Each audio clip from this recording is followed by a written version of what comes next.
Chase was getting engaged. Inside the VIP lounge, one of his buddies asked, "So what happens to Joey?" Chase answered dead certain. "She won't leave me.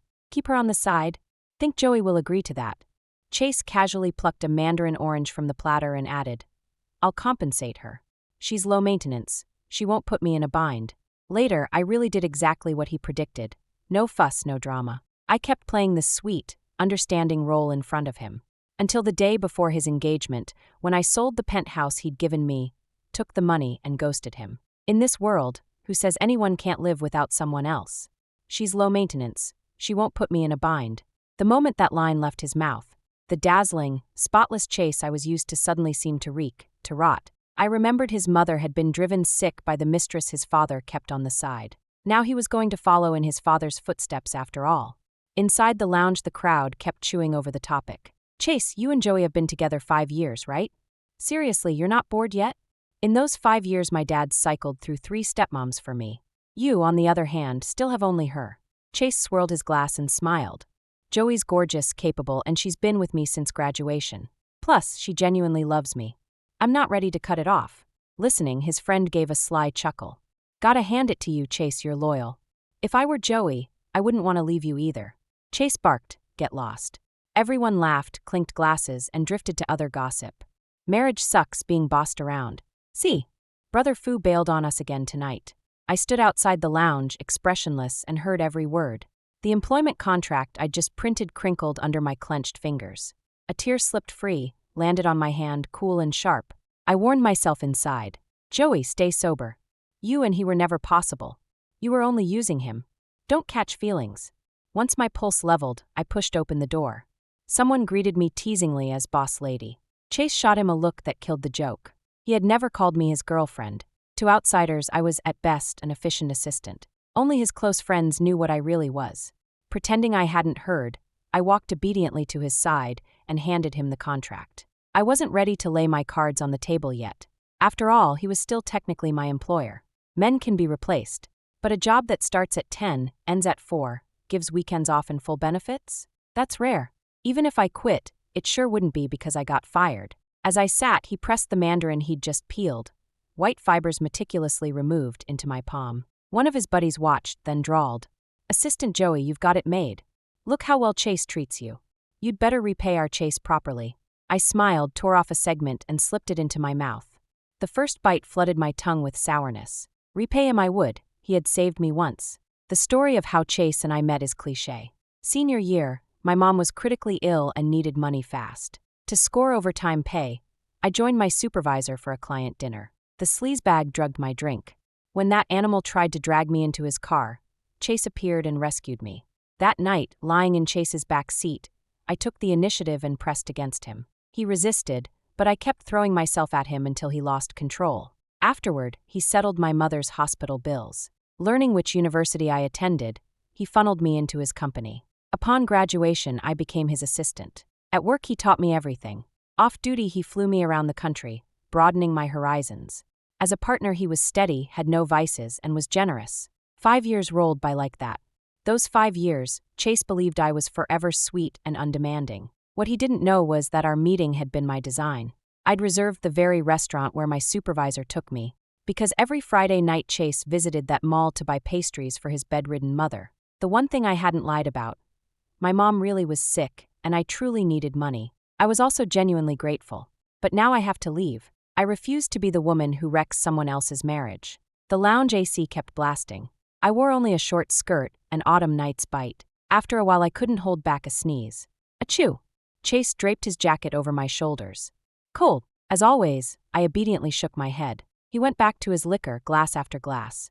A dozen drinks later, he couldn't take it and slumped against the sofa. I helped him leave early. He was so drunk he swayed down the hall. I steadied him into the elevator, then hauled him onto the bed, exhausted. I collapsed beside him. Chase rarely drinks, but he handles it well. He just sleeps. I rolled over and stared at his even breathing, entranced. He is absurdly handsome, as if carved by a sculptor who refused excess flesh. Realizing I might never see this face again left an ache. I reached out and gently traced it, my finger lingering on the bridge of his perfect nose. 5 years, saying I'd never once wavered would be a lie. A tear slipped free before I could stop it, and the image of Chase in the VIP lounge just now, so sure of himself, flashed through my mind. She can't walk away from me. The next second I yanked my hand back as if I'd been shocked. A voice popped into my head. Joey, he's getting engaged in a week. He still wants to keep you on the side. You're really going to keep loving a man like that? When I came back to myself, the wine had worn off completely. Right, no matter how low I'd sunk, I couldn't keep wanting another woman's fiancé. That was the line. Once the thought was clear, I stood up, left the bedroom, and pulled the door shut behind me. I'd wait until he woke tomorrow morning. Then I would lay my cards on the table. I spent the whole night in nightmares. When I jolted awake on the couch, the sky was still a dull gray. Beside me, Chase's phone was ringing inside his coat. I sat up, fished it out, and the moment the screen lit up with fiancé, the guilt surged again. I had to cut him off. No more stalling. Phone in hand, I walked into the bedroom. Chase hadn't stirred yet. I tapped his arm, hesitating. Chase, your phone's ringing. He frowned sleepily. Answer it for me. It's your fiancé. The word snapped his eyes open, sharp, alert. He sat up, took the phone, and swiped accept. Chase. Her voice, bright and flirty, came through loud and clear. Chase gave a non-committal hum. This early, what's up? She coiled her words like silk. Why so serious? I'm calling to remind you. Don't forget lunch with my parents today. Be on time. I haven't forgotten, he said. I'll be there. The line clicked dead and silence crashed over the room. When the air felt too thin, I broke it first. You're getting married? Chase answered like he was confirming the weather. In a week. Then he laughed. Jealous? No, By the way, he added, this penthouse is already in your name. Someone will call you this afternoon to sign the papers. The sentence shoved every rehearsed goodbye straight back down my throat. A man? Disposable. But a 400 square meter skyline penthouse downtown? Nobody hands that back. My eyes shimmered, tears of excitement. Chase probably mistook them for heartbreak. He brushed the tip of my nose. Silly girl. Never said I was dumping you. He rolled out of bed and headed for the door.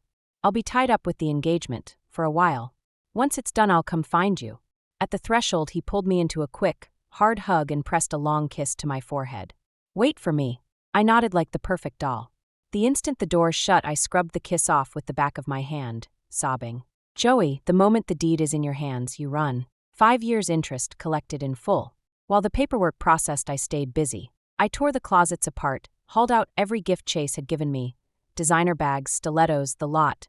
Filled 2 huge suitcases, and sold the haul to a second-hand luxury buyer for cash. By the time I grabbed lunch, my phone buzzed. Joey, could you come by now to pick up the transfer contract?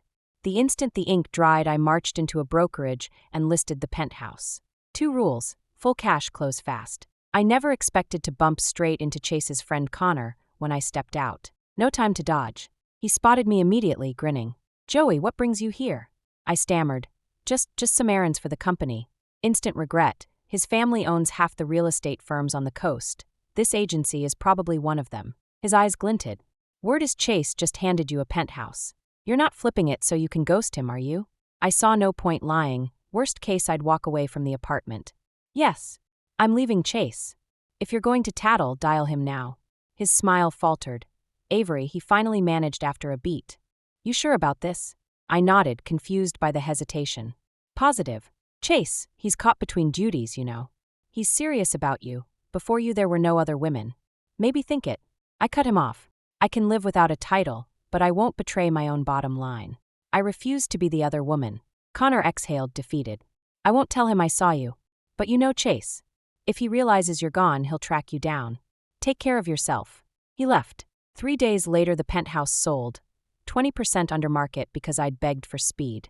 The buyer didn't haggle. By that afternoon, $18 million hit my account. I officially quit Harrington. To my surprise, Chase okayed it without a fight. His WhatsApp blinked. Why the sudden resignation? Not happy anymore? I was still wondering how to explain when 2 more texts dropped in. Forget it. If you don't want to work, don't. After the engagement party, I'll take you to the beach to clear your head. I typed back, okay. At the same moment, I booked the first flight home for the next morning. The plane was climbing when Chase's message hit my inbox. A picture of a solitaire ring. He must be with his fiancée right now, choosing diamonds. 2 days to go before their engagement banquet. Gorgeous, I replied offhand. He shot back. Like it? Want me to buy you one too? No thanks. I doubt I'll ever need it. Come on, it's just something to wear for fun. Chase really had become a stranger. A ring that should carry a girl's dreams of marriage was nothing but a toy to him. I almost felt sorry for his fiancée. 1 second before I powered down, I said my last goodbye, a full stop to our 5 years. Chase, I'm gone. Congratulations on your engagement. I switched the phone off. The engines roared as the plane kept rising. Inside, I said farewell to the city I'd lived in for 5 years. Eastbrook, goodbye, and never again. Back in the boutique, Chase's heart lurched when he read my text. He called. The line was dead. A bad premonition gripped him. Joey wasn't joking. Sam, he lied that Harrington had an emergency and he had to run. Ignoring his fiancée's protests, he sped alone to my penthouse. Empty. The lock code had been changed. Realization hit. He'd been played. Recalling my usual docile face, a slow burn rose in his chest. Joey, nice move, he muttered. Downstairs, he dialed his assistant. Pull Joey's movements for the past week. I want her itinerary yesterday. Next morning, grabbing breakfast, I saw Chase outside. That he'd tracked me down didn't shock me. I know him. Calm, aloof on the surface. Stubborn to the bone underneath. He refuses to let anything slip his control. Hair disheveled by the wind, he strode over. He seized my arm and barked. Finished making a scene? Then come home with me. He yanked me toward the street. I planted my feet. Pain shot through my arm. I crouched and burst into tears. Only then did he stop. He knelt, palm brushing my hair, voice soft. Hey, I'm sorry. I shouldn't have lost my temper. I was just frantic. When I still didn't budge, he scooped me up. I'm not going back to Eastbrook, I protested. He gave a wry smile. Fine, no Eastbrook. Let's go home, you're home, okay? I've never seen where you grew up. Take me upstairs? Before I could refuse, he started climbing. 5 flights, no elevator. Not a grunt, just steady steps and steady chatter. Missing home. I worried the memories of your mom would hurt, so these 5 years I never came with you. If you're homesick, stay through the new year, then we'll head back. I struggled in his arms. I'm not returning. Not ever. He sighed, indulgent. Still mad? So desperate to marry me? As if. I twisted free, easier this time. Chase, since you used to sign my paychecks, I'll host you as a guest. But shut the door on everything else. 5th floor came fast. I unlocked and let him trail in. I fetched him water from the kitchen. When I came out, he trapped me in a sudden hug. Joey, I've missed you like hell this week. Let me hold you, please? I shoved him off hard. He stared, stunned. Ring ring. His phone. Same familiar female voice, his fiancée. Chase, don't forget the tasting today. Yeah, I'll be back this afternoon. He pocketed the phone, eyes on me. Joey, I really love you. Don't leave me, all right? Tenderness poured out of him. Seconds after promising his fiancée he'd return. So I tossed him an impossible bargain. Don't walk down that aisle and I'll go back with you. Predictably, his face chilled. Joey, stop being extreme. This is normal. Who I marry won't touch what's between us. You know I love you, shouldn't that be enough? Must I marry you to prove it? Chase, I don't care whether you can marry me. I never believed in marriage anyway. But I refuse to be the woman you keep on the side. He hesitated. My mother planned this engagement. Her health, you know I can't upset her. Give me a few years, I'll divorce and marry you. I won't make you wait long. He opened his arms, ready for my surrender. I stared at him, stubborn and unmoving. After a long silence, Chase's face darkened again. He slammed the door behind him, leaving one last sentence hanging in the air. Even if you won't come home with me tonight, I have plenty of ways to make you crawl back to me. Joey, game on. Taylor's month. I fired off resumes to every company I could find, determined to start over. Every single one bounced back. No prizes for guessing who pulled the strings, Chase. He was tightening the screws until I cracked. I got over it faster than I expected. My savings could bankroll the rest of my life in comfort. Work was optional. Then a message popped up in the tenement group chat. They're saying our block's getting condemned. The day property management knocked for my signature, Chase's text landed. Say the word and I'll kill the demolition tonight. It hit me then. I'd once told him that house meant everything. After Mom died, Chase begged me to sell the place. He wanted to buy me a penthouse in Eastbrook. I refused. Told him every happy childhood memory lived under that roof. Truth was, I just didn't want to become a clinging vine. Needed to remember who I was. But even that story was a lie. I smiled and signed on the dotted line. Chase had no clue I hated that house. The happy memories were pure fiction. Tearing it down felt like justice. I moved into an $800 a month studio the next day. Tiny but complete, safe enough to spend whole days alone. Idle cash and empty hours tempt anyone into trouble. Sam, after binging soap marathons one night, I hit a dive bar and ordered a rented dancer. I regretted it the instant the money left my hand. Every swivel of his hips projected Chase's face onto my brain. When I finally shoved that image away, the real dancer looked worse by comparison. The letdown stung. I nursed 2 drinks, then fled, bored and bleak. A cold wind sobered me halfway. A block later, hunger steered Sam into a noodle joint. I never expected to run into Logan, my high school class, the only kid who'd stood up for me when the rest froze me out. He spotted me first, waving. "Joey." I paused, then walked over with a bright smile. "Class, small world." The moment the words left my mouth, his eyes flickered. "Joey, you've changed." He hesitated, then added, "You're not the girl I remember." I glanced down at myself. He was right. In school I'd stare at the floor, voice barely a whisper. Now I met his gaze and laughed. 9 years, class. Change is mandatory, right? He nodded, wistful. "Seeing you like this makes me happy." No fake note in it. No one here knew I'd once used his crush to survive. Shame pricked me. I'd leaned on his affection just to breathe easier in the hallway. Tonight I wanted to apologize. Back then Logan bolted upright, waving toward the door. "Riley, over here." I turned. A girl in a pink puffer coat hurried in. Once she reached us, Logan beamed. "Riley, my girlfriend." I stood and offered my hand. "Hi, I'm Joey, your guy's old classmate." Awkwardness thickened. Third wheeling across from a love-struck couple felt brutal. 2 bites of noodles, and I flagged the waiter for a to-go box. They begged me to stay. I dodged, added Riley on iMessage, promised we'd catch up later. Outside, I scolded myself. Too many romance dramas, obviously.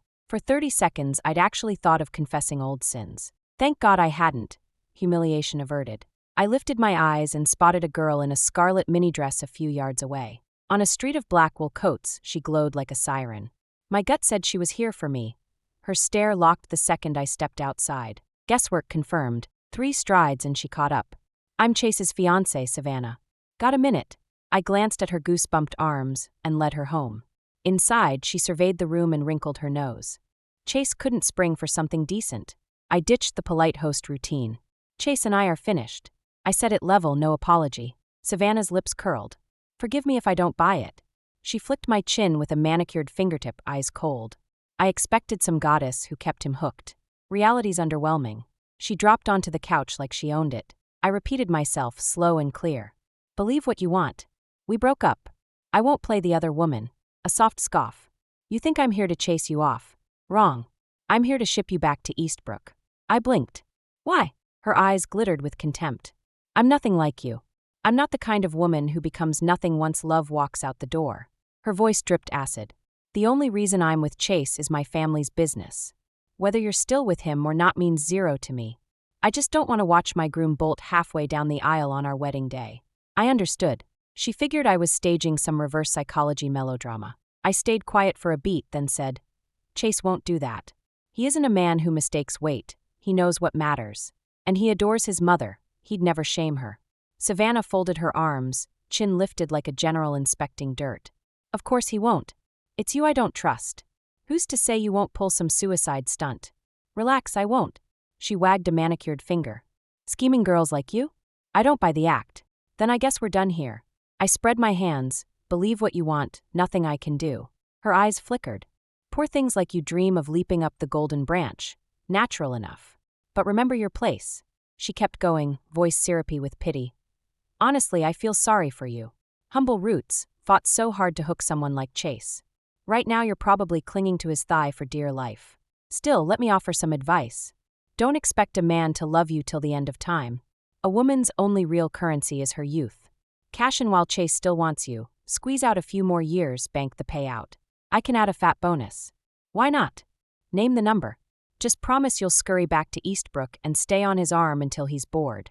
A cold draft licked my spine. I glanced back. She'd left the door ajar when she swept in. When I faced her again, I let out a soft laugh.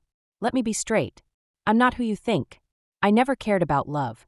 I latched onto Chase for one reason, money for my mother's treatment. So don't worry, I'll haunt him. To me, he was nothing but a tool.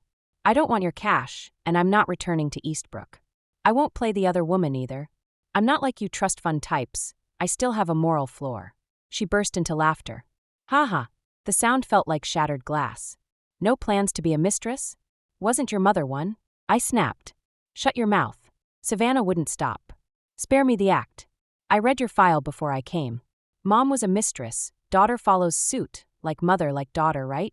Smack! My palm stung in 1,000 pinpricks. Yes, my mother had been someone's mistress. I'd believed I hated her for it. Because of her, my school years were a daily hell. But when she got sick, I found I couldn't hate anymore. For her, I sold my body without a second thought. I became the sort who'd pay any price to get what she needed. And I despise anyone who throws that in my face. Believe me, I could crush you like an ant with one finger.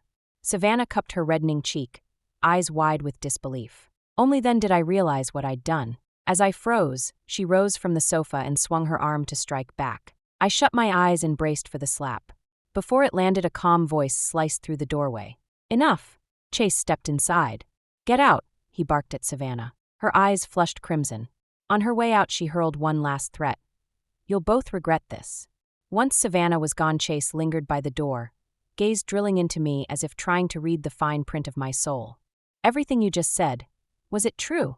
Yes, I admitted it. No panic of lies exposed, only a strange relief.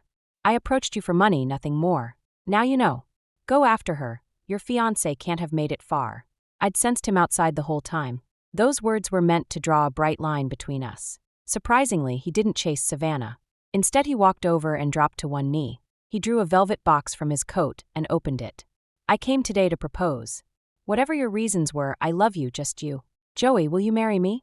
I'll spend my whole life proving that love. Just as he reached to slide the solitaire ring onto my finger, I pulled my hand free. I turned my back to him. But Chase, I don't love you. I've only ever loved money. If you really can't find a way to spend it all, then give me more. A long silence stretched before he stood. Joey, I'm giving you one last chance. Say yes. I never looked back.